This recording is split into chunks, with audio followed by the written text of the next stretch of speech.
بسم الله الرحمن الرحيم بسم الله الرحمن الرحيم لا حول ولا قوة إلا بالله العلي العظيم الحمد لله رب العالمين وصلى الله على سيدنا محمد وآله الطيبين الطاهرين اللهم أخرجني من ظلمات الوهم وأكرمني بنور الفهم اللهم افتح علينا أبواب رحمتك وانشر علينا خزائن علومك برحمتك يا أرحم الراحمين. First, I congratulate you for the birth anniversary of the Prophet and Imam Sadiq, and I hope that inshallah we would be blessed in this day and night with more lights and more ma'rifah inshallah coming to us through the Prophet and the Imam inshallah. As you remember, we started the discussion about mental existence, al-wujud al-dhihni, and we already had some discussion about it. The idea is that whenever we know something, our knowledge of things, according to philosophers, is something that relates to our mind. And what is in our mind has to correspond to what is outside. Of course, there are other theories about truth, but the most acceptable theory, and the one which is accepted by Muslim philosophers, is correspondence theory. It says that what is true has to correspond to the external or objective reality. So if in my mind I say, or you don't need to say it, you form this judgment that A is standing. It's in your mind. If in the real world also A is standing, then this is true. But if in your mind is A is standing and in the real world A is sitting, this is not true, this is false. So that image that you have in mind should correspond to the real world. Muslim philosophers and theologians have had different ideas about how to explain this. For example, a famous theologian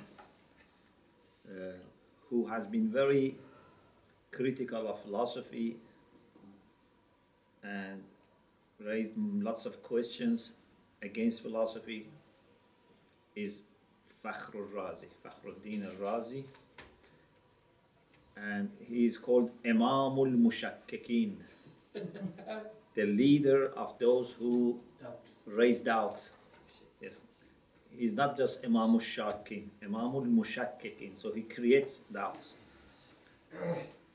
But Ayatollah Mutahari says his critics of philosophy has actually helped Islamic philosophy to grow, because when Muslim philosophers were faced with these questions and doubts and objections, in order to defend philosophy, they had to develop their ideas further.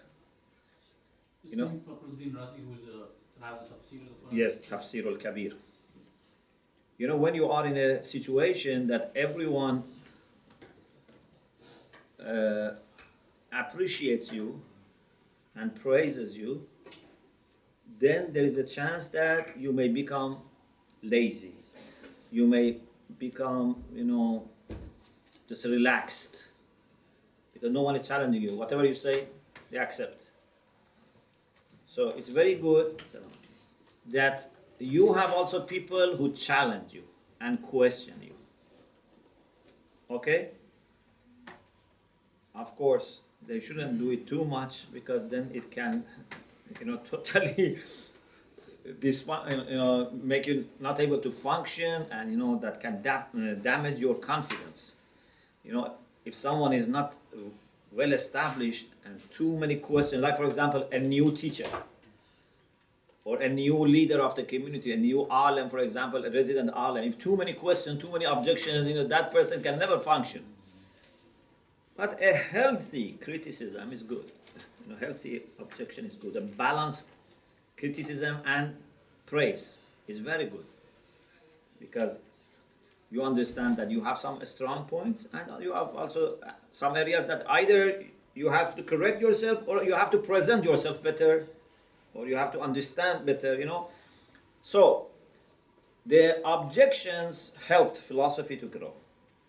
Anyway, Fakhrul Razi, when it comes to knowledge, has the idea that nothing comes to our mind when we know an objective reality, you know.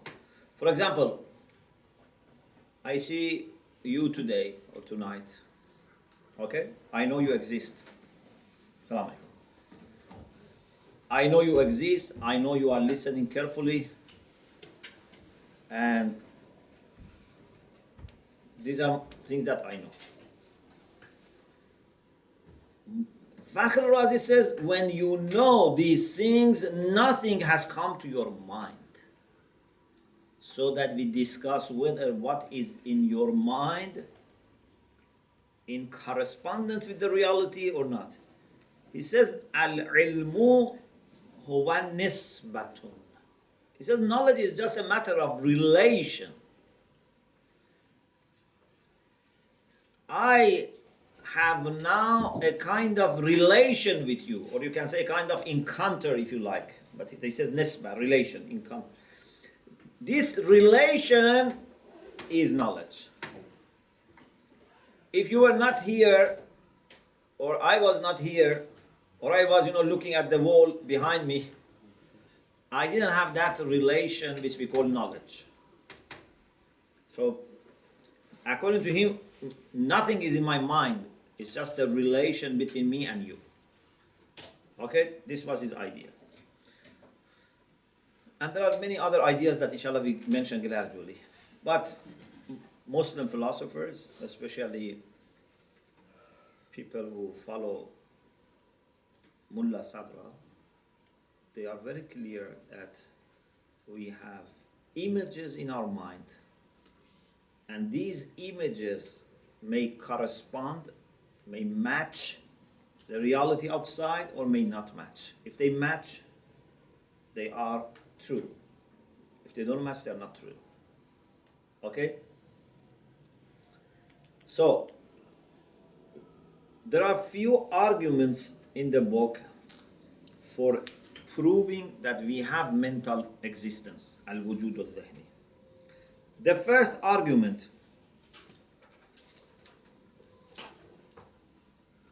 when you make a judgment in the sentence, you say, Zaydun qa'imun. Zayd is standing. Okay? How can you say that standing is a quality for Zayd without you conceiving Zayd? It's not possible. You must have something in your mind about whom you bring the predicate of standing. Or, for example, you say a mountain of gold is heavier than a mountain of stone. If you have a mountain of gold and the same size stone. When we were children, one question was, is 1 kilo iron heavier or 1 kilo cotton? Same. Did you have the same question? Yeah, it's the same. But just the volume is different. Yes. So many people think 1 kilo of iron is heavier than 1 kilo of cotton, yeah? This one. But 1 kilo is the same. But here the question is not 1 kilo, it's the same size. One mountain of gold and one mountain of stone. Which one is heavier? Gold is heavier. So, if you say one mountain of gold is heavier than your one hill, for example, is heavier, you have to be able to conceive these things in your mind. There must be an existence for them somewhere. Outside, we don't have mountain of gold. So, then how can you talk about this? It means that you have to have the ability of having an image or concept of this in your mind. So, any judgment that we make about a subject and predicate, whether it be affirmative or negative, salebe or mujebe, shows that they are first in our mind. Or for example, sometimes we have concepts in our mind and we use them as universal concepts, kulli. For example, you talk about human beings in general, not a particular human being. You are not talking about Zaid or Hassan or other people. You are talking about human beings in general. Like al-insano, for example, haywanna. This al-insan as a universal concept does not exist anywhere in the world. Because what we have in the real world, in the objective, external world, we have instances of human being. You don't have kulli of human being, universal human being outside. Anything which comes outside has to be individuated. But in the mind we have kulli. Or, for example, sarfu shay. You know sarfu shay? A concept in its simplicity. For example, just whiteness. Whiteness. Salaam alaikum. Not white paper, not white dress, not white plaster, not white dress. Just whiteness. Do you have whiteness in the external world? No. In the external world, we have whiteness always with something. We cannot have whiteness, as such, simply whiteness. So when you talk about whiteness, it means that there must be a realm in which this concept exists, and that is mind, because it cannot be outside. Sarfu shay. And if you remember, one of the arguments we had for Tawheed was sarfu shay la yatathanna wa la yatakarrar. If you have just existence without any addition, without being combined with anything, it cannot be two or three. Sarfu shay la yatathanna wa la yatakarrar. Okay. After bringing these arguments, now let's see what problems have been mentioned, what objections have been raised against this issue. There are several problems, but in the book it says the most important problem is the problem of bringing two things together which seem to be contradictory. Are you listening, yeah? From one aspect, we said whatever is in our mind should correspond to the reality that it represents, it reflects. For example, if I have an image of a human being, I have an image of a horse, a flower, image of my car, my house, my book, that image should be image of that thing. So image of my car is different from image of your car, or image of my car is different from image of my book. Yeah? Every image is identical with what it represents. So if it is a Johar, then that image to correspond to that Johar should be Johar. If it is Araz, it has to be Araz. Then among Araz accidents, we have 9 types of accidents, yeah? Kam, Kaif, Mata, Ain, and Yaf'al, and Yanfa'il, Idafe, Jeda. You know these things. So, on the one side, this knowledge that I have, this mental image that I have, should correspond to the realities, and realities are different. They belong to different categories. Gens, fast are different.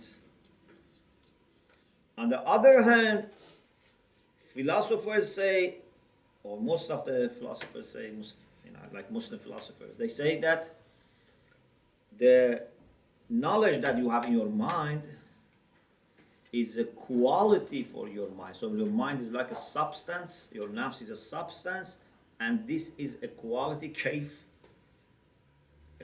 psychic quality for your nafs. So the question now is how we can put these two together. One thing, this mental image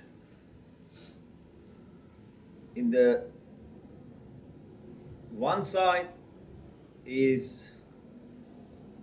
if it is for example for human being, it's haywan and natiq. If it is for example a flower, is something else. If it is a, I don't know, quantity, is something else. If it is for example quality, is something else. So there are different possibilities. But on the other hand, because it is knowledge, and knowledge is always kaif, it's a psychic quality. It's an araz, an accident for the soul. So which one we should accept? If we want it to be true, it has to correspond and match the same categories that these things belong to. But on the other hand, it's knowledge, and knowledge is a quality for us. So the problem is tadakhulul maqulatain, two categories would be applying to the same thing. Your knowledge of the book has to be a book, but at the same time has to be a mental image, which is a kaif. Book is not a kaif, book is a johar, is a substance. This is a very important problem. If you want to understand this problem, you can go a step by a step. One step is that whenever we have knowledge, something comes in my mind. There is something in my mind. We are talking, of course, about ilm husuli. I don't need to repeat that this is about ilm husuli, not about ilm huzuri. Ilm huzuri, what is known is present to the knower. It is al-ilm al-husuli, which is حضور الصورة المعلوم لدى العالم, not حضور المعلوم لدى العالم. Yeah? Al-ilm al-huduri, knowledge by presence, is the presence of what is known for the knower. But al-ilm al-husuli is that the concept, the image of what is known is present. Okay.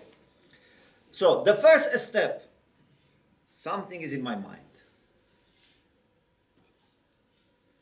Fakhr Razi, to stop this problem, attack the first principle.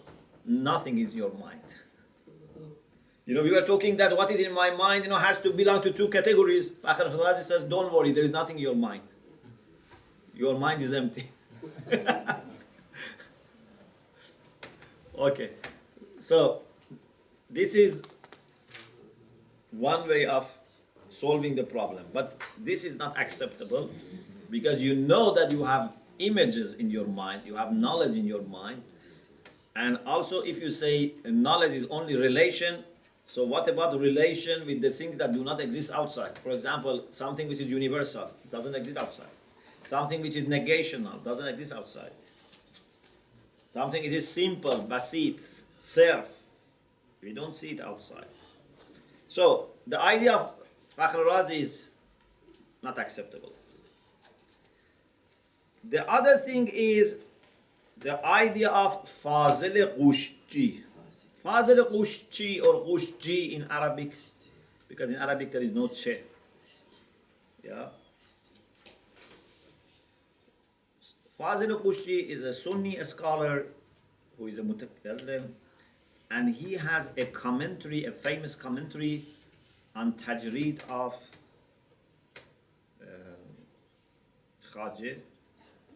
And because Tajreed is a book that has been received very well by Sunni and Shia. There are tens of commentaries on Tajreed al-I'tiqad. The one that we read in the Hawza is Kashf al-Murad by Allama Hilli, but there are many, many other commentaries. Fazil Qushji says that when something is known to us, please listen carefully so that you can understand. When something is known to us, it means that you have an image of it in your mind. That image is identical with the external reality. It belongs to the same category. But that image has a kind of shadow, makes a shadow, a mark on your mind. That is your knowledge. If you want to understand it better, imagine you have a crystal container. You put something in that crystal container, and then shadow of that appears on the surface of crystal. Knowledge is that shadow, which is kayf nafsani. But that object which is in crystal can be an apple, can be a piece of wood, can be a piece of stone, whatever it is, it's different from kayf nafsani. So he says, you have something in your mind and you have an image or a shadow of it, which is your knowledge. And this is kayf nafsani. So he accepted that something is our mind, but tried to say that there are two things, not one thing. Because the problem was how one thing can be both kayf nafsani and at the same time belong to the same category that objective reality has.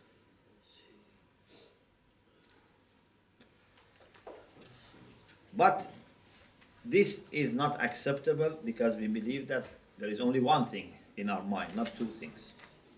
So, just to clarify, so Yes. there's two things in our mind. One is the actual image which corresponds to reality, the actual true knowledge.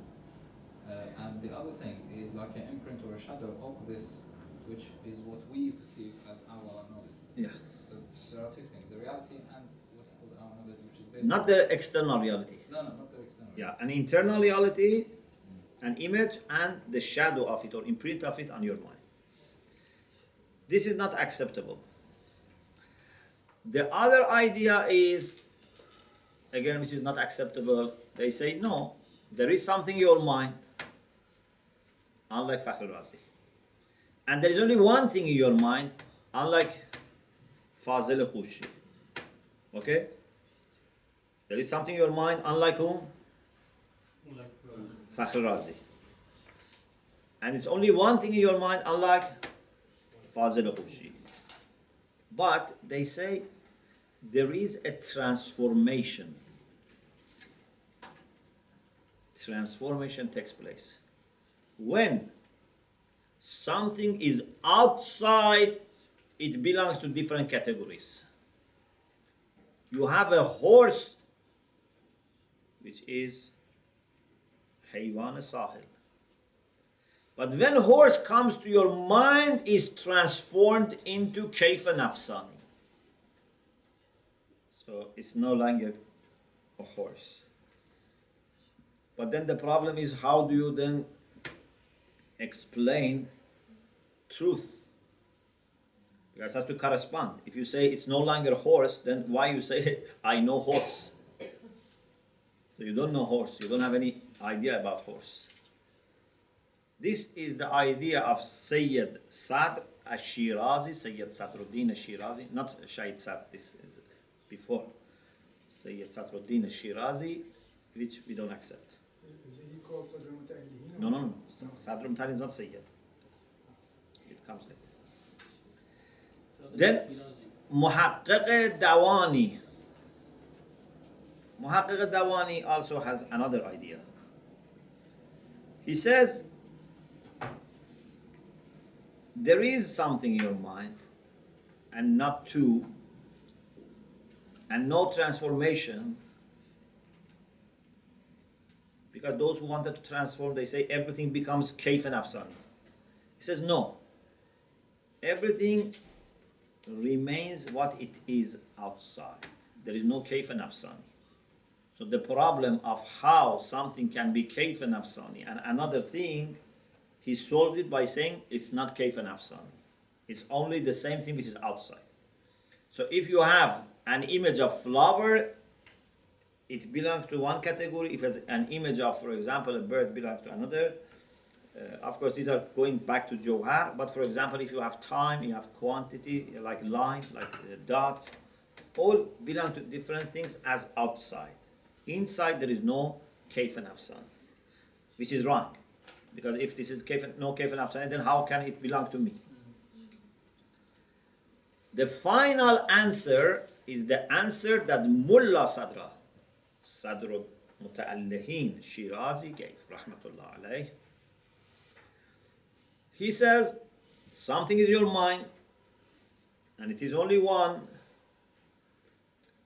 and it's not transformed, because it has to correspond to the reality. It's not also something which is not a quality for me. No, it's a quality for me, at the same time corresponds to the external realities. Then you may say, how? How something can be them too? Then he introduces a very, very important distinction. If you can make this distinction, then it means that you have good chance in studying philosophy. If you don't make this distinction, then what? Pardon? No.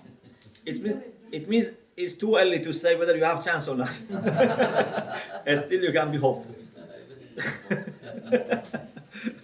Okay, but if you make the distinction, I can say you have chance in philosophy.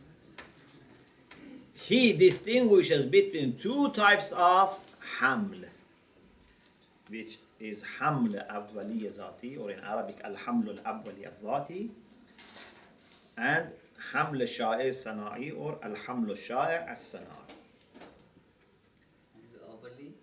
Al-zati and al-sha'i as-sana'i. What does it mean? What does it mean? Sometimes you talk about something and you are only concerned about it as a concept. But sometimes you are talking about something and you are concerned about it not as a concept, as what it refers to. For example, if I say al-juz'i, we have every concept is either kulli or juz'i, universal or particular. You know what is juz'i? Yeah, what is particular?